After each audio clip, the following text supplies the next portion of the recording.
vez começa a gravar, você tá falando, tá vendo, Malu? Você vai aparecer toda hora. É. Pessoal, então, capítulo 5, desmonte do bloco soviético, tá? Frente B, beleza? Vou explicar todo o histórico da Revolução Russa, formação da URSS, até o fim, boca de sandália arrebentada, até o fim da União Soviética, beleza? Vai ser todo o histórico da União Soviética, então, que nós vamos ver nesse capítulo, tá? Pode colocar aí, pessoal, primeiro subtítulo: Rússia. Pode colocar aí, Rússia.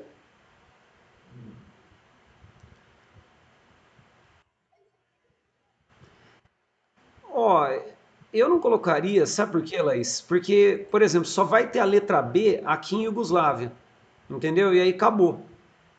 Então, eu acho que não precisaria. Eu acho que pode colocar só o título, Rússia. Aí dentro de Rússia vão vir vários subtítulos, entendeu?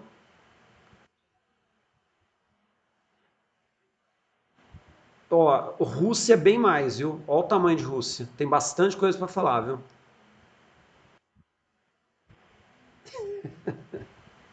Pois é. Pronto? Vamos lá então, pessoal. Olhando o mapa aqui, tá para a gente perceber o tamanho do território russo, né? Ela começa nessa região da Europa, faz fronteira com o Oriente Médio, regiões do que a gente chama de Ásia Central, Sudeste Asiático e Extremo Oriente, tá? Então, território maior do planeta, né, em extensão de terra, tá? Nós temos enormes vazios, não está aparecendo, Maju? Se eu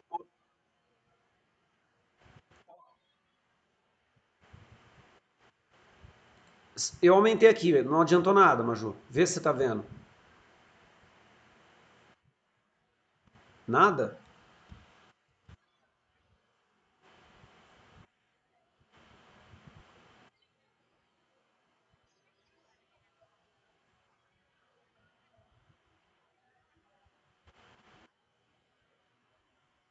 Apareceu? Tem que fixar a minha tela. Tá. Agora você está vendo aqui normal o mapa, né? Tá, então beleza. Olha só, imagina, ó, território enorme, tá? Fronteiras com a Europa, Oriente Médio, Ásia Central, Sudeste Asiático, Extremo Oriente, ó, isso aqui é Japão, tá? Então, e mais, né? Vamos aumentar aqui a ideia, ó. Estreito de Bering, aqui eu tenho Alasca, né? Então, se você atravessa o Estreito de Bering, você está nos Estados Unidos, né? Estaria na América do Norte, tá? Então, o território gigantesco da Rússia, né? Por mais que, vai, hipoteticamente, fosse um país pobre, só pelo tamanho territorial, ele já teria uma importância geopolítica gigante, tá? Nós temos 8 fusos horários dentro do território. É um negócio muito louco. Por exemplo, o cara aqui em São Petersburgo, né, que for que estiver indo dormir, né, meia-noite, a pessoa que está aqui em Anadir, tá, lá no Vladivostok, lá no final do mundo, tá, essa pessoa ela já está indo trabalhar. Seria 8 horas da manhã, tá? Só para ter uma noção dentro de um mesmo território, certo?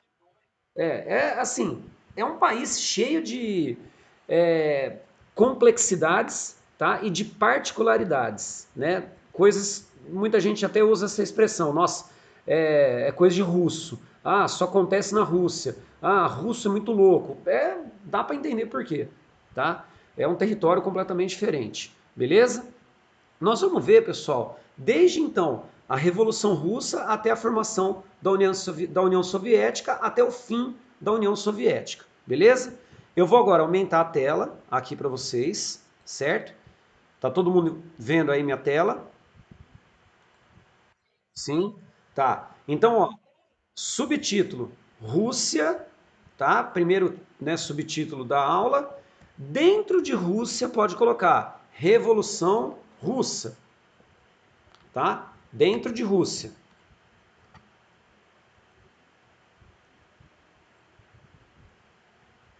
Pode pôr a data aí, pessoal, ó, 1917,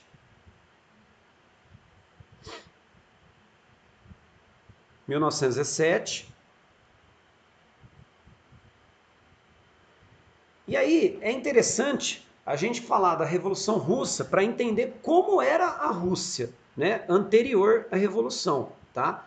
Nós tínhamos um país que já estava entrando, né, no século XX, que mantinha ainda traços feudais, né? Imagina o seguinte, nós temos um feudalismo que acaba na Europa por volta ali de 1400, mais ou menos, né, 1300, 1400, e a gente tem uma Rússia que ainda tem traços feudais com uma administração absolutista. Quer dizer, imagina o tanto que era atrasada, né? O absolutismo russo, ele era ainda comandado pelos czares, né? Czar seria a mesma coisa aí que, como se fosse um rei, tá? A mesma titulação, né? De um rei absolutista. Poder centralizado, né? A população totalmente marginalizada, uma sociedade dividida, tá? E que a mobilidade social ela não era permitida, beleza? Então, assim, a situação da Rússia era muito boa para a nobreza, para os czares, e era muito péssima para o restante da população,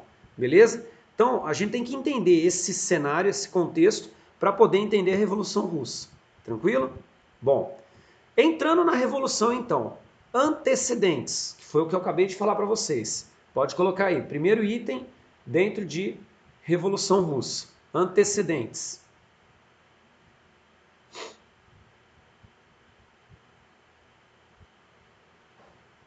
Aí eu vou colocar para vocês os antecedentes, tá? Vai falando aí se pode ir, pessoal. Pode? Ó, primeiro antecedente, czarismo. Aí pode pôr na frente.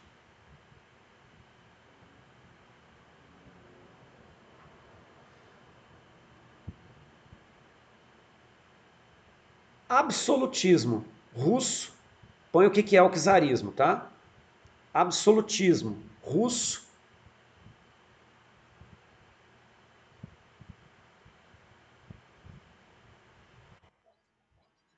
Isso é para explicar, tá?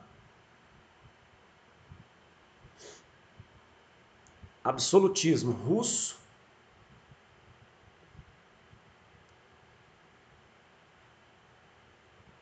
que mantinha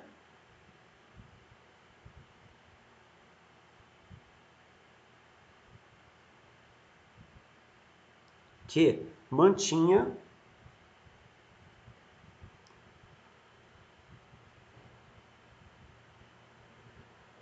características econômicas e sociais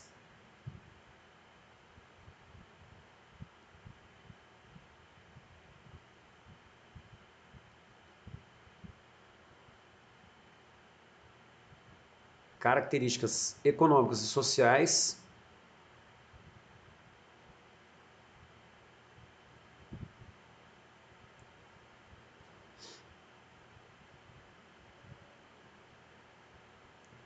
semelhantes a um feudalismo.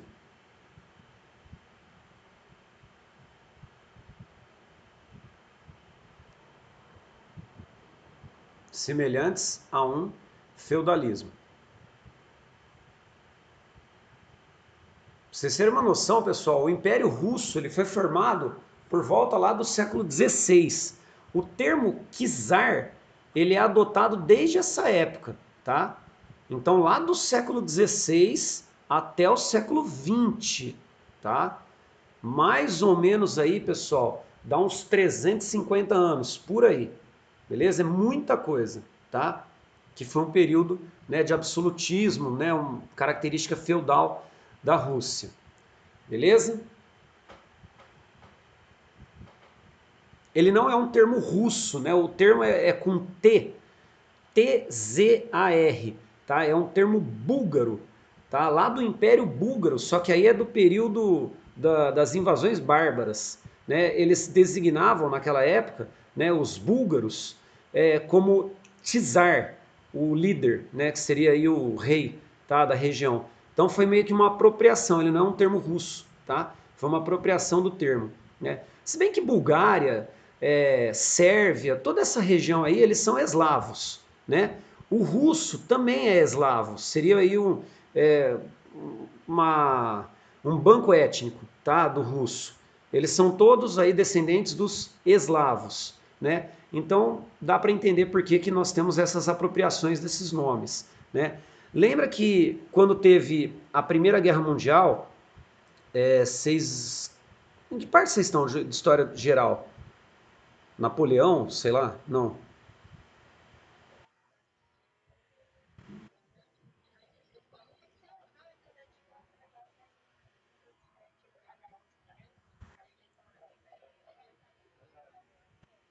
Peraí, onde na França? Ah, tá. Então vocês estão. Vocês já estão no século XIX, então. É, isso, tá no período ali, entrando no imperialismo, querendo entrar no imperialismo pós-Revolução Francesa, tá? Olha só, o que que eu ia falar mesmo? Carai, eu fiz todo essa voz. Ah, tava falando da Primeira Guerra. A hora que o Fernando Henrique chegar na Primeira Guerra, ele vai colocar que um dos fatores que levaram à Primeira Guerra foram os nacionalismos, né? Os nacionalismos, eles deram origem a dois PANs. PAN seria união, né? Então, ó, o pan-germanismo, que seria a união dos povos germânicos, né? E aí a gente tem o Império Austro-Húngaro, né? A própria Alemanha recém-unificada, tá? E aí vai ter o pan-eslavismo. O pan-eslavismo ele vai misturar a Sérvia, a antiga Sérvia, que virou Iugoslávia e hoje voltou a ser Sérvia, tá? E a Rússia, né? Reinos búlgaros ali também junto, mas, né, o mais importante deles aí seria a Rússia, tá? Por isso que eu falei pan-eslavismo. Então, a ideia de czar ou czar, né, é a mesma origem, tá? Semântica e linguística da palavra que derivada, né, do búlgaro, que é uma descendência do eslavo, beleza? Cesarismo, cuidado, que aí você está falando de César, né? E aí você está falando de Roma, né? Lembra da ideia de que César não é só o nome, né? No caso, César seria o líder, tá? Ah, tá, tudo bem. Aí tudo bem, só não põe o César, tá? Senão você vai achar que o cara é o imperador romano aí, beleza? Então, ó, czarismo. Segundo antecedente, pessoal, aqui que eu coloquei, ó, a gente já tinha falado antes. Situação semi-feudal, uma característica muito parecida com o feudalismo, tá? Situação semi-feudal. Concorda que esse cenário semi-feudal, absolutista, né, num período final do século XIX, começo do século XX, com países europeus, né, completamente diferentes, né, países europeus já em desenvolvimento industrial, né, uma sociedade mais democrática, isso aí vai começar a gerar revoltas dentro da Rússia, tá? Então, ó, pode colocar aí o terceiro antecedente. Os camponeses, eles vão começar a protestar, né? Eles começam a perceber que os caras, czares, eles não estão nem aí para eles, começa a faltar comida, começa a faltar produtos e os camponeses.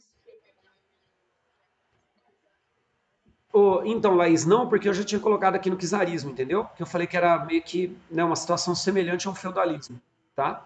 Então aí não precisa. Agora, os camponeses, quando eles começam a perceber que eles estão tendo falta de produtos, né, que eles estão sendo totalmente marginalizados, eles vão fazer protestos, tá? E o exército russo, né, que é do czar, vai mandar massacrar camponeses. Aí a coisa desanda, né? A hora que você começa a reprimir com violência esses movimentos, nós vamos ter isso aí praticamente, né, intitulado em todo o território russo, tá? Então pode por aí, ó, massacre de camponeses. Também não vou acrescentar nada nisso, tá?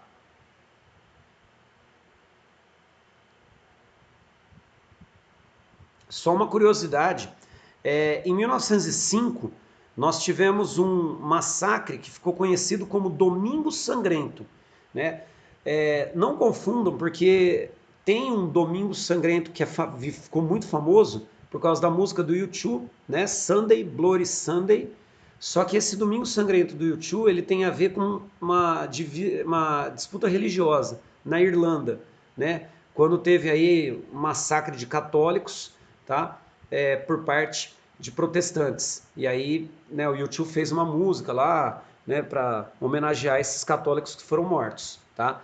Esse Domingo Sangrento que teve na Rússia em 1905 foram tropas czaristas que mandaram matar camponeses que estavam fazendo um protesto em frente à Praça Vermelha, né, em Moscou, tá? Contra os czares. Os camponeses queriam mudanças, reformas. E o czarismo mandou matar todo mundo, tá? Beleza? Pode seguir? Pode. E a participação humilhante na Primeira Guerra, né? Puxa uma setinha disso, pessoal, dessa participação humilhante.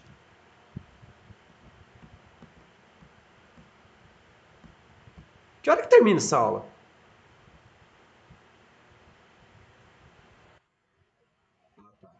10h30, né? Como foi essa participação humilhante, pessoal? Lembra que eu falei dos PANs que surgiram? Tá? Então vamos lá. Estopim da Primeira Guerra Mundial. O arquiduque do Império Austro-Húngaro, Francisco Ferdinando, tá?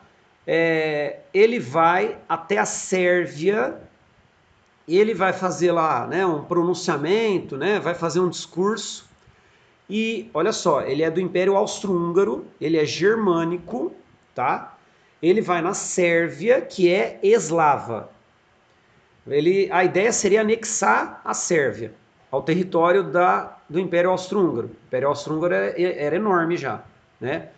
Bom, na hora que ele está fazendo o discurso, um nacionalista sérvio vai lá e mata o Francisco Ferdinando. Imediatamente, o Império Austro-Húngaro declara guerra contra a Sérvia. Lembra que eu falei do pan-eslavismo?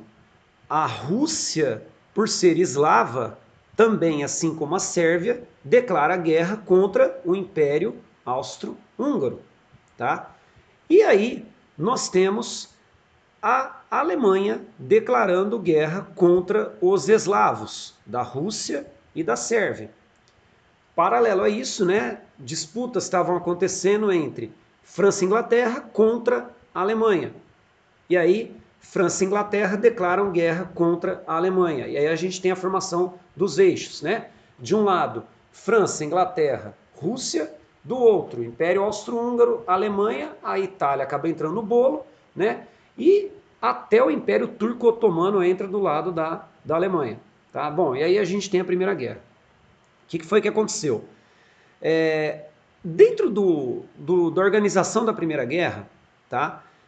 A Rússia ela acabou entrando nas linhas de frente das batalhas. A Inglaterra era a grande potência mundial, né? Revolução Industrial, mandava produto para o mundo inteiro e a Rússia era extremamente dependente da Inglaterra. A Inglaterra meio que exige que tropas russas participassem dos conflitos nas primeiras linhas de batalha. Bom, aí você imagina o seguinte, um exército russo mal preparado, tá? E mal armado, tá? Não tinha aí, né, armas de boa qualidade, não tinha nada do gênero, mesmo porque não tinha nem indústria direito na Rússia. Resultado, estando na primeira linha de frente de combate, os caras apanharam, apanharam e apanharam feio, tá? Tomaram um cacete na Primeira Guerra. Lógico que isso começou a despertar muito a raiva de camponeses e de setores internos dentro da Rússia. Entre esses setores, aqueles grupos que ficaram conhecidos como mencheviques, já ouviram falar disso, né? E bolcheviques. Lembra disso? Lembra? Vocês já viram isso? Certo? Bom, esses setores,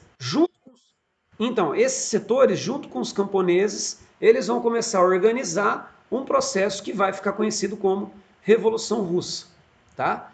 Então a participação humilhante, ela acabou, de certa maneira, sendo determinante para a Revolução Russa. Pode pôr na frente, então, o que é essa participação humilhante? Põe assim, ó, tropas russas, reparem que em nenhum momento eu falei soviética ainda, tá? A gente não está falando de União Soviética. Tropas russas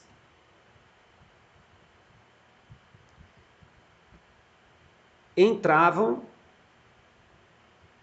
tropas russas entravam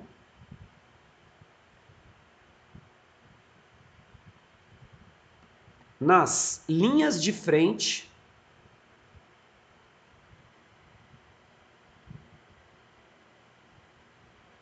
tropas russas entravam nas linhas de frente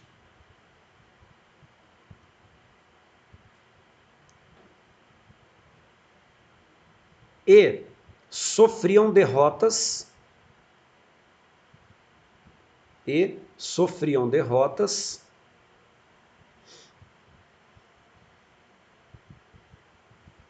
humilhantes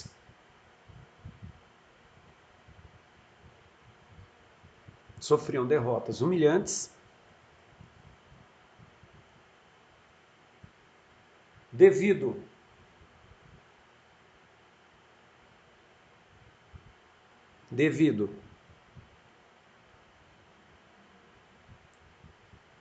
serem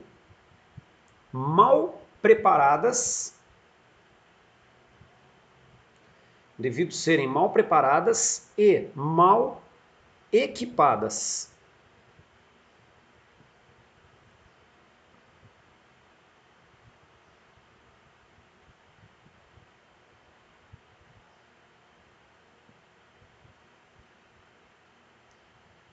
Fechou?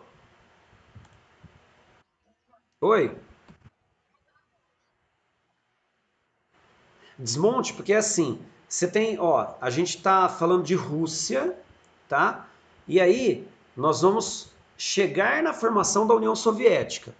A União Soviética, ela foi algo gigantesco, não só de território, tá? Mas assim, em questão de potência econômica, potência política, geopolítica, né? Porque bateu de frente com os Estados Unidos no período da Guerra Fria. Então houve toda uma construção da União Soviética e no começo dos anos 90 houve todo um desmonte da União Soviética, entendeu?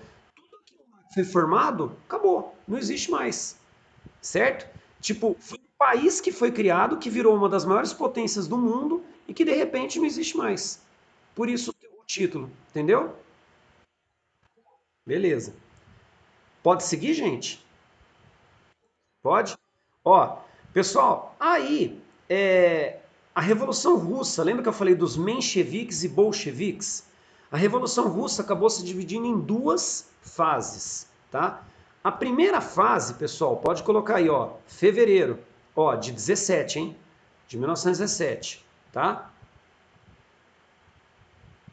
Fevereiro de 17.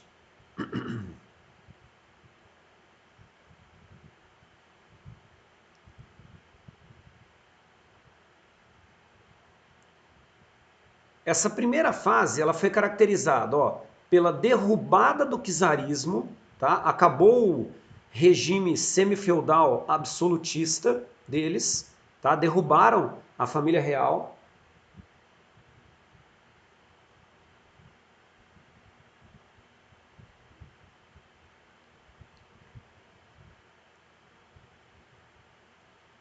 Pode continuar?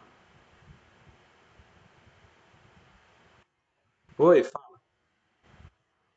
Ó, a primeira fase foi a derrubada do czarismo, tá?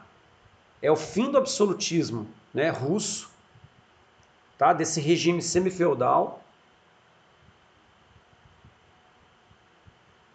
Segunda característica, pessoal, dessa primeira fase. Olha o líder, quem que era, tá? O líder era um cara chamado Alexander Kerensky. Então, ó, ascensão do Kerensky. Reparem que eu não falei de Lenin, Trotsky e Stalin ainda, tá? Eu tô falando da primeira fase só. Ascensão do Kerensky. O Kerensky, pessoal, põe o nome aí, ó. Na frente de Kerensky, põe assim, ó. Menshevik, tá? Põe esse nome aqui, ó. Menchevique.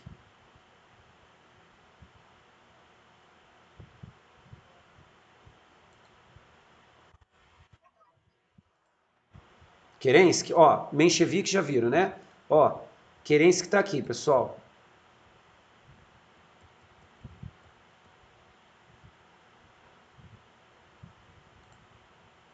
Menchevique. Então, ele era uma ala mais moderada. Ó, imagina assim, tá? Não é o termo esse, por favor. Tá? A gente tá falando de Rússia. Mas imagina como se fosse uma burguesia.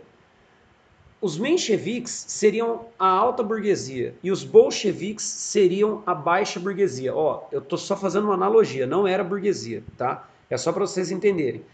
Os mencheviques seriam uma classe mais favorecida e os bolcheviques uma classe menos favorecida, mais povão mesmo, tá? Entenderam?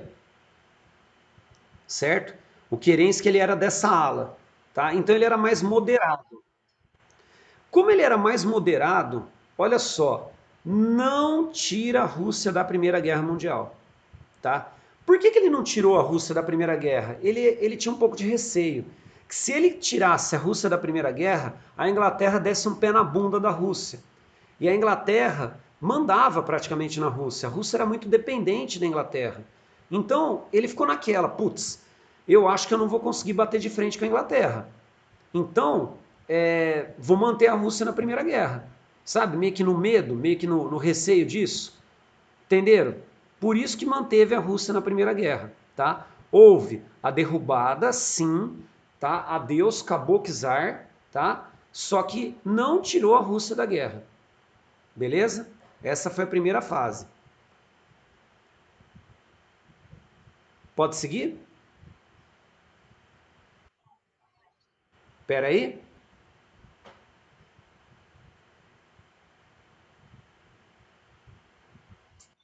Pode ir?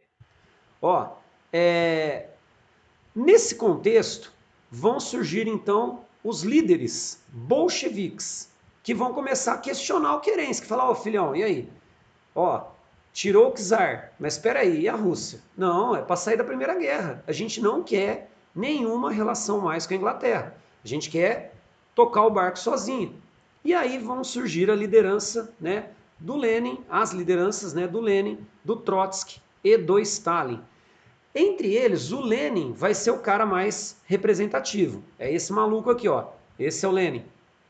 E o Lenin, pessoal, ele vai publicar, né, um conjunto de ideias que ficou conhecido como Teses de Abril. Tá? Então põe o nome dele aí, ó. Lenin é com M de Maria no final. De Maria Luísa, Maria Ercília, Maria Júlia. Ó, é na sequência, depois de primeira fase, dentro de Revolução Russa, tá? Só na sequência. Aí pode pôr o Lenin, o nome do cara aí, ó, Teses de Abril.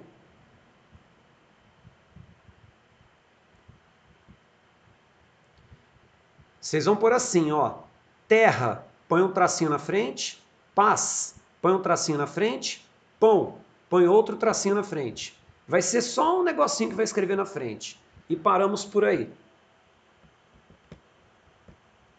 Explico para vocês na semana que vem. 10h30, né? Que bate sinal, olha eu. É.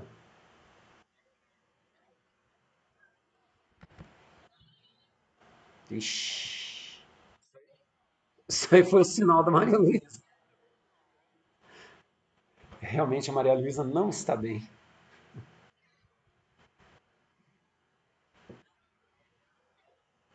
Ó,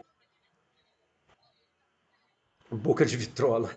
Ó, colocaram aqui, ó, terra, põe um tracinho na frente, paz, um tracinho na frente, pão, um tracinho na frente. Fechou? Bom, deixa eu parar a gravação.